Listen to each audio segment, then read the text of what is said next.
Oi!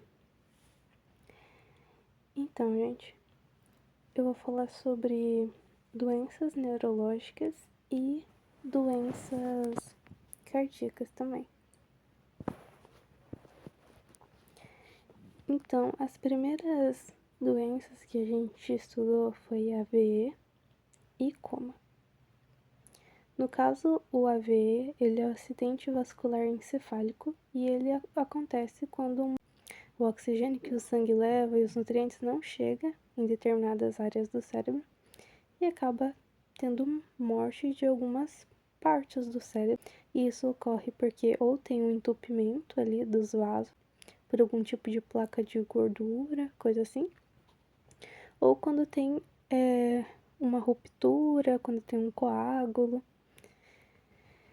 E tem o coma. O coma, ele é quando a pessoa tem um rebaixamento muito grande do nível de consciência. E podem acontecer de 4 tipos. A síndrome da vigília responsiva, que é quando a pessoa está naquele estado vegetativo, né, pejorativamente falando. E tem o coma estrutural, que é quando tem dano nas estruturas do cérebro. Por exemplo, a pessoa sofreu um AVC, né, um AVE, é um coma estrutural. Ou quando a pessoa teve um traumatismo, né, que é um TCE, que também é uma doença neurológica que a gente falou, que é quando tem um trauma na região cerebral, que é o encéfalo. Tem o coma não estrutural, que é quando acontece algum tipo de problema metabólico, por exemplo, diabetes, aquela hipoglicemia severa, a pessoa pode ficar em coma. Ou quando a pessoa tem algum tipo de intoxicação. E também tem o coma por indução. Geralmente quando a pessoa sofre um TCE, que é o traumatismo, tem aquele inchaço na região do cérebro. E para diminuir a função cerebral, para deixar aquela região mais ali descansando, por assim dizer, às vezes é induzido o coma, né, para não aumentar essa pressão. Mas o AVC e o coma não vão cair na prova.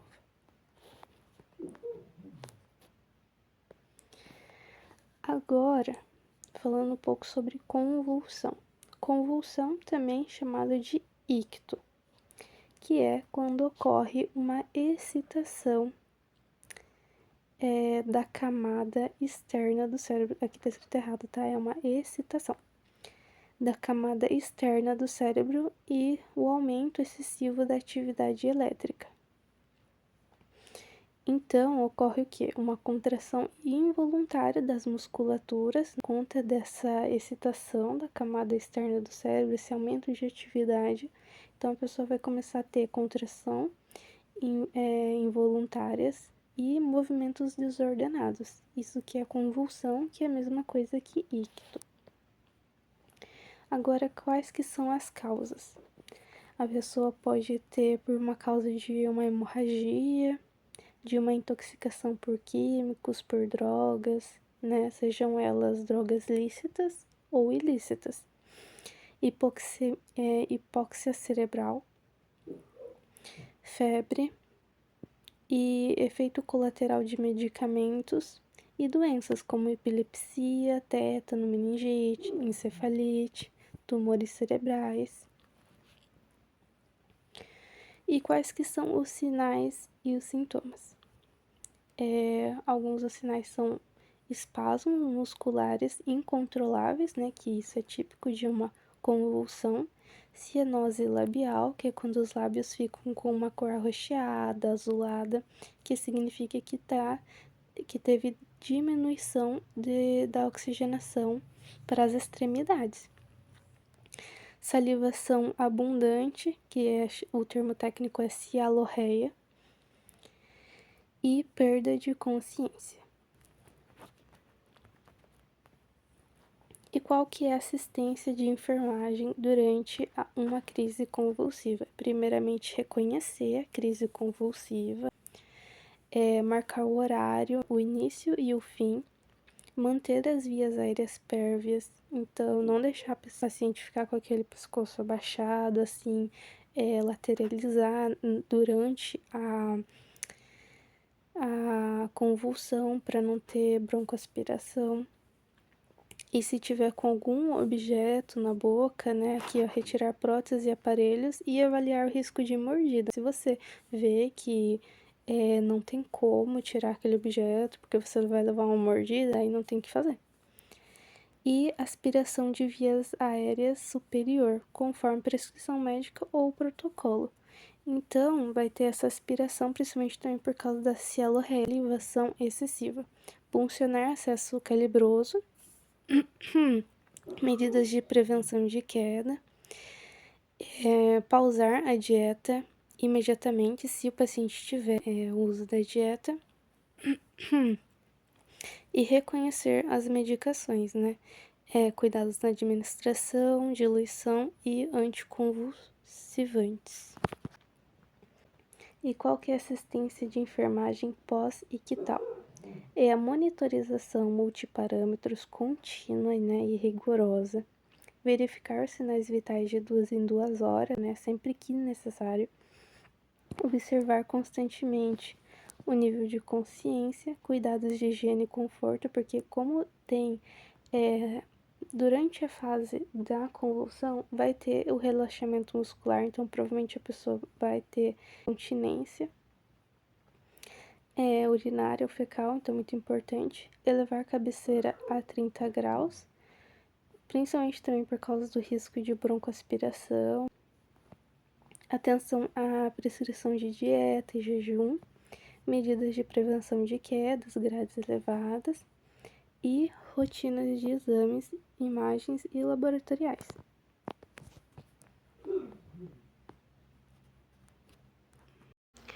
E por fim, eu vou falar algumas curiosidades que podem ser interessantes sobre a convulsão. A convulsão, ela existe de 3 tipos, que são a crise convulsiva atônica, que é aquela que a pessoa perde o tônus muscular, a força, ela pode desmaiar e perder a consciência. E tem a crise que é mais comum, que é a tônico-clônica generalizada.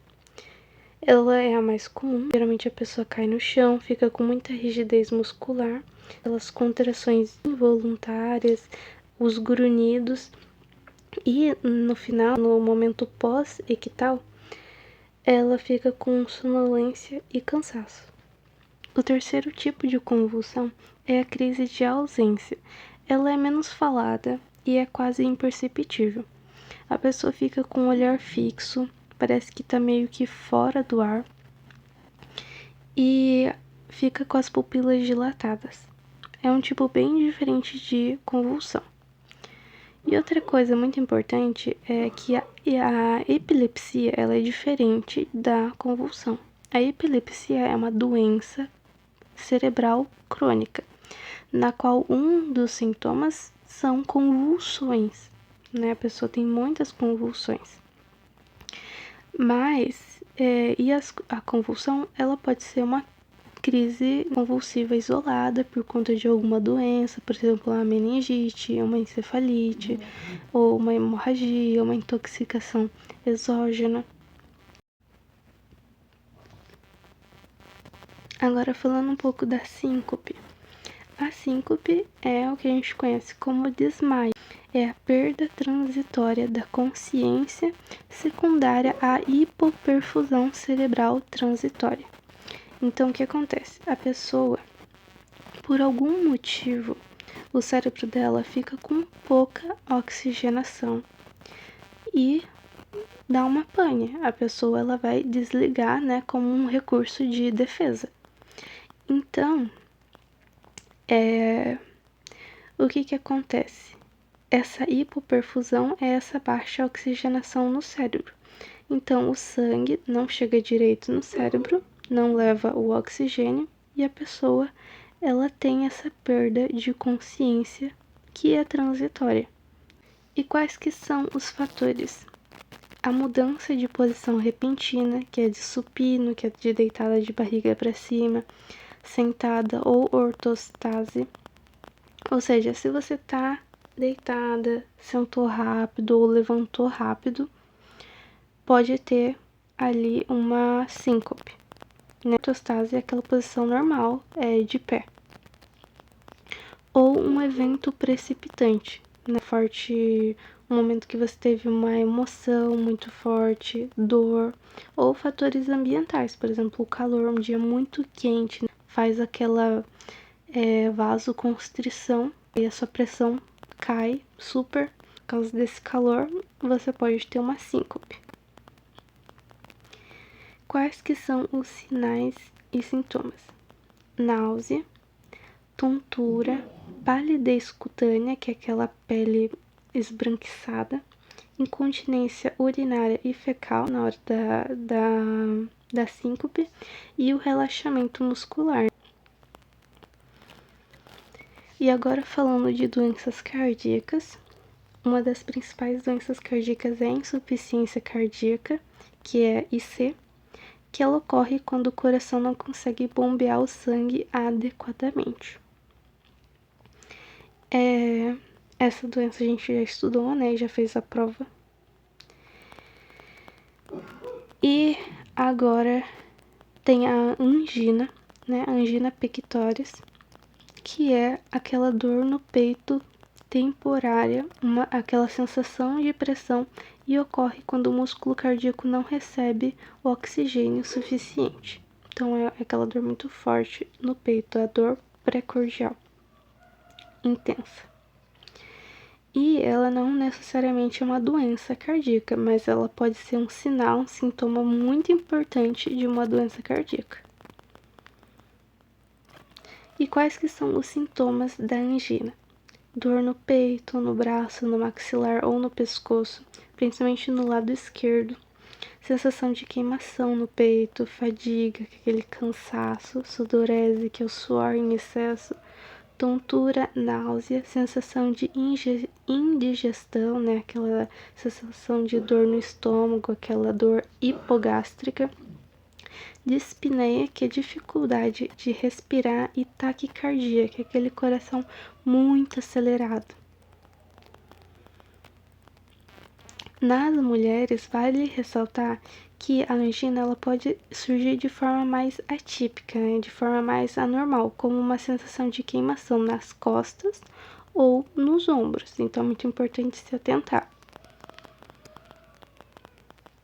E quais que são os tipos de angina?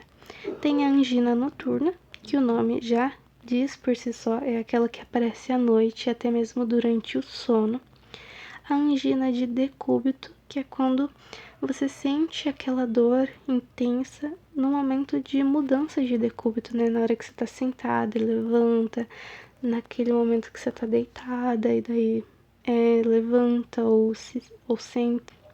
Tem a angina instável, que é aquela dor até mesmo em repouso, o paciente queixa da dor. E tem a angina estável, que ela ocorre durante os esforços, durante os exercícios apenas. Enquanto você está em repouso, você está normal. E tem a variante, que ela pode ocorrer em repouso e não aos esforços. E geralmente ela acontece por causa dos espasmos das artérias coronarianas. Então, por isso que ela varia, né? Ela não é específica em repouso ou específica durante algum exercício. É no momento do espasmo. E como que se faz o diagnóstico? Com base nos sintomas, é claro, com base nos fatores de risco, com o eletrocardiograma, que é o eletro que vê um exame que vê a atividade elétrica do coração, e o teste físico monitorizado com ECG, ou seja, a pessoa faz ali o exercício enquanto tem um exame vendo a atividade elétrica dela, se tá normal, se tá anormal. E o ecocardiograma transtorácico com Doppler. O que é o ecocardiograma transtorácico? ele é aquele ultrassom do coração.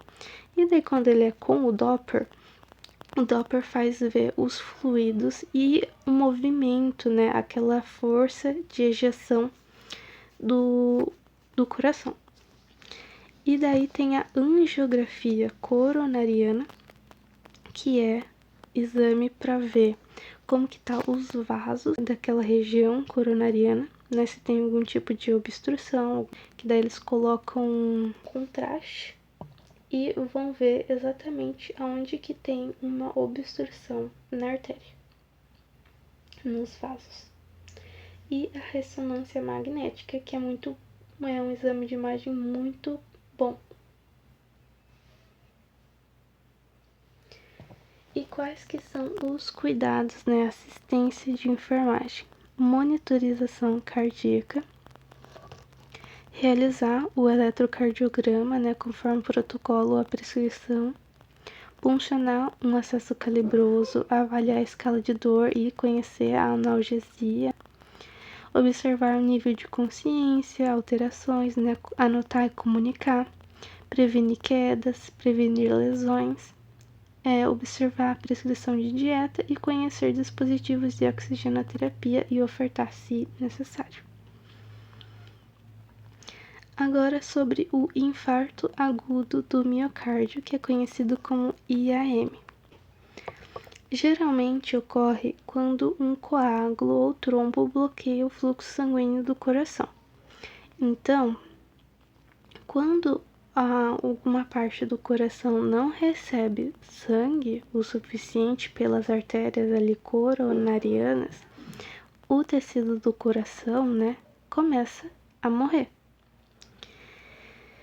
Então, isso é um infarto.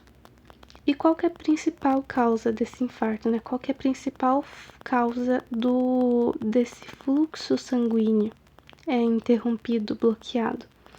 É a aterosclerose, que é quando tem um rompimento de uma plaquinha de gordura que leva à formação de um coágulo que para ali na artéria coronariana e bloqueia o fluxo de sangue. Aqui dá para ver bem isso. O que é as artérias, né? Os vasos coronarianos? São esses vasinhos aqui que irrigam o coração, que irrigam o órgão coração. Então, assim como qualquer outro órgão, o coração ele precisa de sangue. E esses vasinhos, né? Essa artéria aqui coronariana, ela pode estar entupida por placas de ateroma e vai diminuir aqui o fluxo de sangue ou interromper, causando morte em algumas partes do coração. E isso vai evoluindo até o óbito, se não for revertido bem rápido. E como que faz o diagnóstico do IAM? Vai ser necessário o eletrocardiograma, o raio-x torácico, né, do tórax, as enzimas cardíacas, que são exames laboratoriais, e o ecocardiograma. O que são aquelas enzimas, né? São marcadores bioquímicos. E tem de 3 tipos, né, que geralmente são realizados os exames para ver se tem o infarto agudo do miocárdio. A troponina T, ele é um marcador de necrose do miocárdio. O que é isso? A necrose é quando tem um tecido, né, uma região ali que está morta, porque faltou oxigênio, faltou sangue. E o que isso aconteceu? Isso aconteceu no miocárdio. O miocárdio ele é um músculo do coração. Então, quando o músculo do coração começa a morrer, ele começa a liberar essas enzimas, que é a troponina T. Por isso que quando ela está sendo liberada ali, ela está informando, olha, está morrendo esse tecido. O outro marcador é a CKMB. ela determina a massa miocárdica infartada. Então, conforme mais a pessoa vai infartando, né, mais o tecido vai morrendo, maior é a CKMB, determina que está tendo massa infartada. E a CKP é uma enzima presente quando há atividade muscular, né, aquela lesão muscular. Só que essa enzima, ela não forma um diagnóstico de infarto sozinha. Ela precisa das outras enzimas para formar um diagnóstico. Por quê? Porque se a pessoa tiver no dia a dia dela, por exemplo, a pessoa acabou de sair da academia, é óbvio que a pessoa vai estar cheia de lesão muscular, que ela vai estar cheia dessa enzima, porque ela acabou de fazer muito exercício. Então é óbvio que a enzima vai estar alta. A mesma coisa se ela sofreu um infarto. O músculo cardíaco dela vai trabalhar muito e vai liberar essa enzima. Mas mesmo assim, a enzima CKP, ela é solicitada porque, de repente, se a pessoa tá na casa dela em repouso ou ela tá, de repente, estava dormindo e ela começou a infartar, é anormal que essa enzima dela esteja alta. Por isso que são pedidas as 3 enzimas para confirmar certinho o diagnóstico. E quais que são os sintomas? Dor no peito do tipo uma pressão, aquela dor que irradia do braço esquerdo para a mandíbula, sudorese, alteração na frequência cardíaca, náusea, vômito, palidez cutânea, dispneia, síncope e em mulheres, né, como foi dito da angina, ela desenvolve um desconforto torácico atípico, né, tem maior probabilidade disso. E pacientes idosos podem referir dispneia mais do que dor torácica do tipo isquêmica. E qual que é a assistência? É a monitorização cardíaca, conhecer os protocolos de dor torácica, medicação e as diluições, realizar o eletro conforme o protocolo, AVP calibroso, avaliar a escala de dor e analgesia, nível de consciência, prevenir queda, LPP, observar dieta, né, ou jejum, conhecer dispositivos de oxigenoterapia e ofertar, se necessário, e manter o paciente em repouso absoluto. Como que faz o tratamento do infarto? Com angioplastia coronariana, que é uma desobstrução mecânica, ou seja, o médico vai lá naquela artéria que tá obstruída, né, que tá tapada ali por um coágulo, por uma gordura, e vai tirar, né, com cirurgia. É isso. Lembra que eu falei que é realizado o exame de angiograma? Então, o médico ele vai ver aonde que tá bloqueado ali na artéria. Com a angiografia, né, ele vai observar onde que tá o entupimento e na cirurgia, que é a angioplastia, ele vai desentupir esse lugar. É isso. E também usa os fibrinolíticos, que é a desobstrução com medicamentos, né? O medicamento vai ali naquele coágulo e vai desfazer. Geralmente a angioplastia é para tirar aquele ateroma, aquela gordura que não vai sair sozinha com os fibrinolíticos. Os fibrinolíticos, ele vai tirar aquele coágulo de sangue, entendeu? E quais que são os fatores de risco da angina e do infarto? Hipertensão e diabetes, o estresse, a obesidade, né?